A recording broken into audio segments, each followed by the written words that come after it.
welcome back. My name is Cindy. This is Speak Up or Submit. This is episode 13.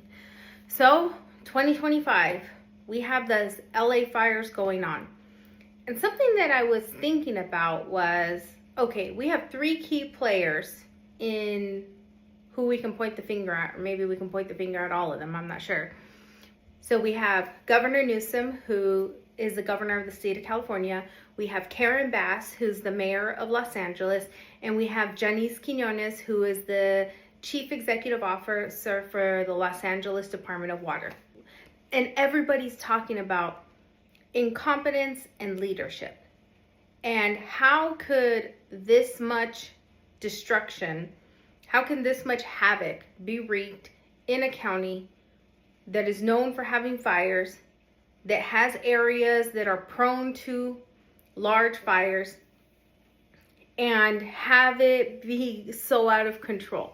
Even though I know there's people that they want to be like, climate change. I don't know if climate change just sparks fires out of nowhere and just makes them destroy thousands of homes. But that's a different conversation for a different day. And so looking at these three, it's like, okay, well, where do you put the buck? Where do you place the buck? You have a governor who's responsible for overseeing the entire state, which I think we can kind of say California is maybe not doing so great. Maybe. And then you look at the city of LA. So I live close to Los Angeles and I go through there frequently. And I used to live in Los Angeles. So a long time ago I lived there. And we always knew about Skid Row and, you know, that part of downtown LA. But other than that, I mean, LA was just like any other city. Well, post-COVID, it looks like it's a third world country. Not sure if any of you have been to Africa. I have.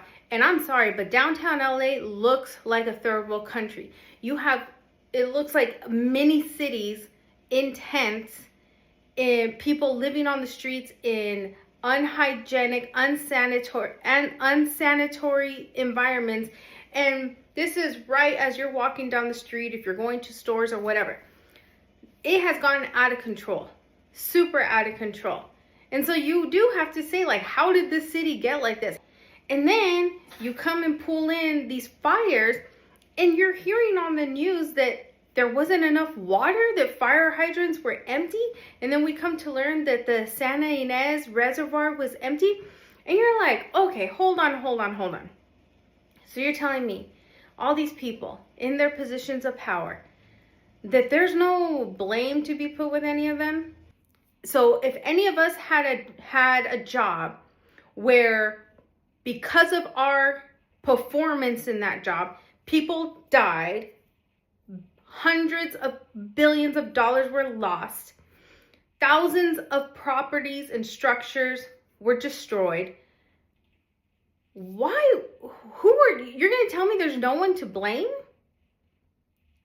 Are you going to tell me that somebody's head is not going to roll? Or somebody isn't going to resign and be like, maybe I didn't do a good job?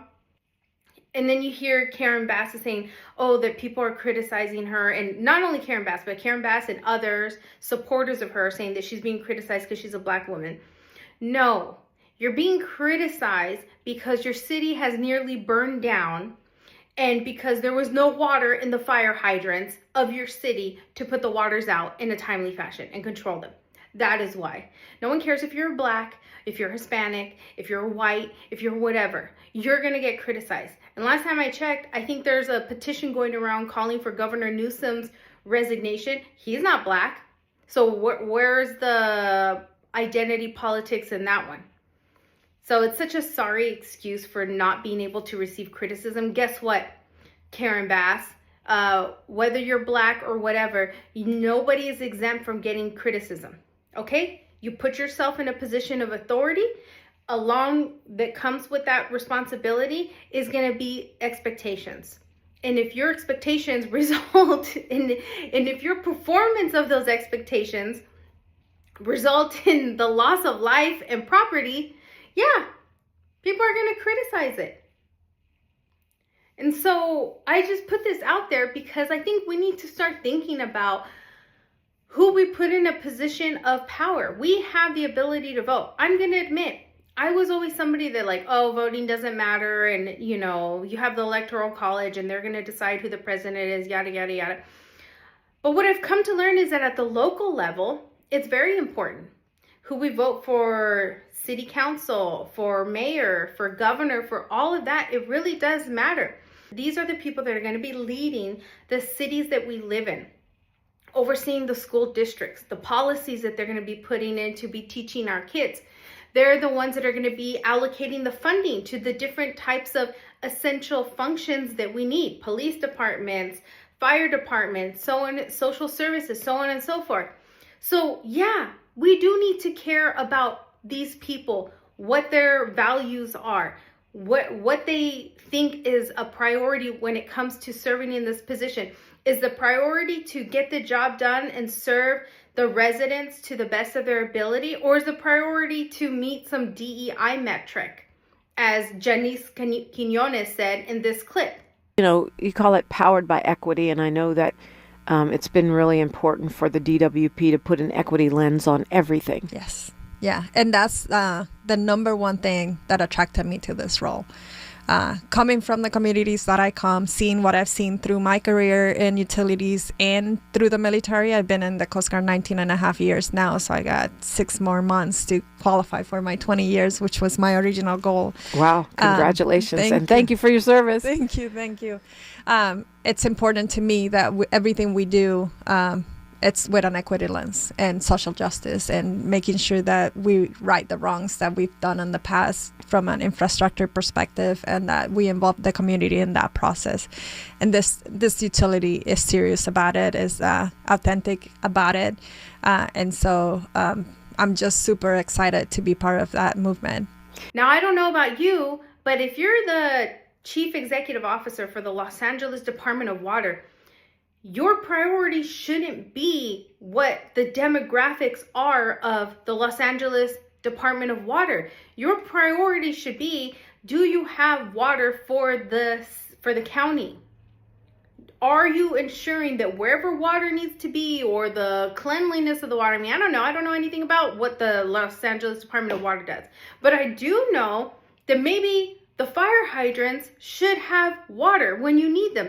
I mean, don't we all walk down the street and you pass by a fire hydrant and you're never thinking that fire hydrant is just there for decoration? You're never thinking, I'm sure that there's no water that's going to come out from that. We have all our entire lives. I mean, I think even cartoons assume that a fire hydrant is going to have water in it. It's stuck. That's because you're turning it the wrong way. Give me the wrench. No, wait. Shut it off. Shut it off. Now, when that doesn't happen, that's a problem. Because, I mean, it's not like we know when this is going to happen. I mean, conspiracy theories aside. But I hope that when we're filling out our ballots for who our local governing authorities are, that we really look into them and what is it that they are focused on. For some reason, we've moved into a territory that diversity is the utmost priority of every organization and institution. It's the leading value or characteristic that's going to determine whether an organization or an institution is successful. Guess what? It is not. And diversity, not that I'm going to go down this rabbit hole right now, probably another video, but diversity doesn't just mean the color of your skin. It's like so juvenile and superficial to think that diversity means, oh, I'm Hispanic, I'm Asian, I'm Black. That's the amount of diversity that we need. No, diversity means diverse thinking. That means taking a marketing person and an accounting person, and they have two totally different ways of looking at the world, and you bring them together, and then together they can bring different ways of thinking and approaching a problem. That is diversity. Those two people, as a matter of fact, how about this? Your marketing person and your accounting person can be the same race. They could be the same religion. But because they have a different way of looking at the world and operating, there's still diversity in that collaboration. So maybe we need to think a little bit broader about what diversity means, and not just say diversity is who you sleep with, who you're attracted to, whether you have a penis or a vagina, or whether you're brown or white. And we stop putting people in positions of authority based on whether they are brown or white or whatever, or this or that. And we start looking at what are their values? What is their experience? Are they competent? Do they have their priorities in line? Do their values align with what you think the position needs to have in order to perform successfully? Well, that's my rant for today on the wonderful levels of competence, more lack thereof, of our leadership in California, and how we can thank them. And yeah, I think we should thank them. Even if somebody started the fire on purpose, which I don't know yet. By the time I post this, maybe that'll come out. But regardless of how the fire started, the handling of it has been a disaster. And whenever that happens, I think a leader with integrity is going to take ownership. They're going to take accountability for how it was managed and the outcome of it. So I'm super sorry for the folks that have been impacted negatively. I hope any of you who are in Los Angeles that you're staying safe with the quality of the air. We already know LA has bad quality of air. Throwing this on top of it is even another situation. And look for the pets. There's a lot of pets that are being displaced. Donate if you can. I donated to the Pasadena Humane Society. They had a large influx of animals. And there's another organization called Best Friends. I will put them in the link if you can donate to them. Thumbs down for Governor Newsom. Thumbs down for Karen Bass. Thumbs down for Janisse Quinones. So remember, your voice matters when you're filling out ballots of people who are going to be in your local authority. Really think about who they are, what they stand for, and please, can we stop with the DEI being the number one thing? It's tiresome. Work hard, okay? Do what everybody else does. Work hard. That's it. Nobody's after you. Nobody's holding you back. Yeah, there are racist people in this world, but you're never going to stop that. But it doesn't mean the entire system is racist. It just means that there's assholes out there. Maybe you're an asshole. I don't know. I probably am sometimes. But I'm not going to blame what I don't achieve on somebody else. It's on me. Like, subscribe, and share. Thank you. Bye.